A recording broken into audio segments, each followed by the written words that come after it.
আসসালামু আলাইকুম বন্ধুরা, নূর স্টোরি বাংলাতে আপনাদের স্বাগতম।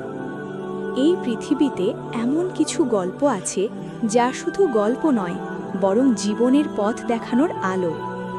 আজ আমরা শুনব এক নবীর কাহিনী, যিনি কূপের অন্ধকার থেকে উঠে পৌঁছেছিলেন রাজ সিংহাসনে। এটি হল হযরত ইউসুফ আলাইহিসসালামের অবিশ্বাস্য জীবন কাহিনী। এক রাতে ছোট্ট ইউসুফ আলাইহিসসালাম তার বাবাকে বললেন, আব্বা, আমি স্বপ্নে দেখেছি 11টি নক্ষত্র, সূর্য আর চাঁদ আমাকে সিজদা করছে। তার বাবা হযরত ইয়াকুব আলাইহিসসালাম বুঝলেন, এই স্বপ্ন সাধারণ কিছু নয়, এটি এক মহান ভবিষ্যতের ইঙ্গিত।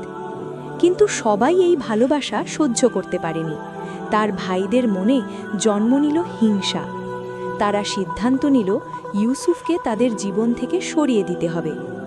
একদিন তারা ইউসুফ আলাইহিসসালামকে নিয়ে গেল দূর মরুভূমিতে। হঠাৎ তাকে ঠেলে ফেলে দিল এক অন্ধকার কূপে।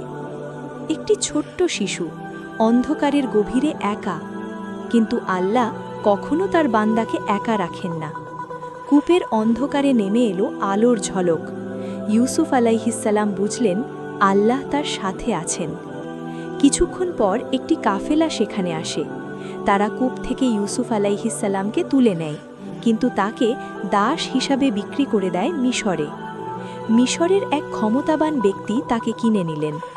এই ছোট্ট ছেলেটি ধীরে ধীরে বড় হতে লাগল, সত্যতা, সৌন্দর্য আর জ্ঞানে অনন্য হয়ে উঠলেন। একদিন এলো সবচেয়ে কঠিন পরীক্ষা। প্রাসাদের নারী তাকে পাপের দিকে ডাকল, কিন্তু ইউসুফ আলাইহিসসালাম বললেন, আমি আল্লাহকে ভয় করি। মিথ্যা অভিযোগে তাকে পাঠানো হলো কারাগারে, কিন্তু সেখানেও তিনি হার মানেননি।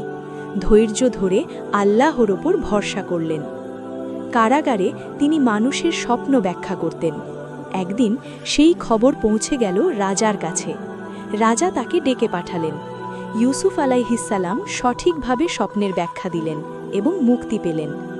তার জ্ঞান দেখে রাজা তাকে দায়িত্ব দিলেন, পুরো দেশের খাদ্য ভাণ্ডারের দায়িত্ব। দুর্ভিক্ষ শুরু হলো। তার ভাইরা খাবারের জন্য মিশরে এলো, কিন্তু তারা চিনতে পারল না এই শাসকই তাদের হারিয়ে যাওয়া ভাই।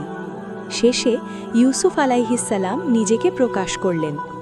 ভাইরা লজ্জায় মাথা নিচু করে ফেলল, কিন্তু ইউসুফ আলাইহিসসালাম বললেন, আজ তোমাদের কোনো শাস্তি নেই, আল্লাহ তোমাদের ক্ষমা করুন। শেষে তার বাবা মা ও ভাইরা তার সামনে সম্মান জানালো, আর সেই ছোট্ট শিশুর স্বপ্ন বাস্তবে পরিণত হলো। এই কাহিনী আমাদের শেখায়, ধৈর্য ধরো, আল্লাহর উপর ভরসা রাখো, ক্ষমা করতে শেখো, কারণ অন্ধকারের পরেই আসে আলো।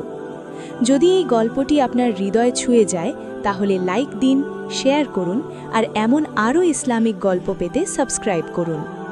আল্লাহ আমাদের সদাইকে সঠিক পথে চলার তৌফিক দান করুন। আমিন। দেখা হবে আর একদিন নতুন কোনো ভিডিও নিয়ে। সেই পর্যন্ত সবাই ভালো থাকবেন।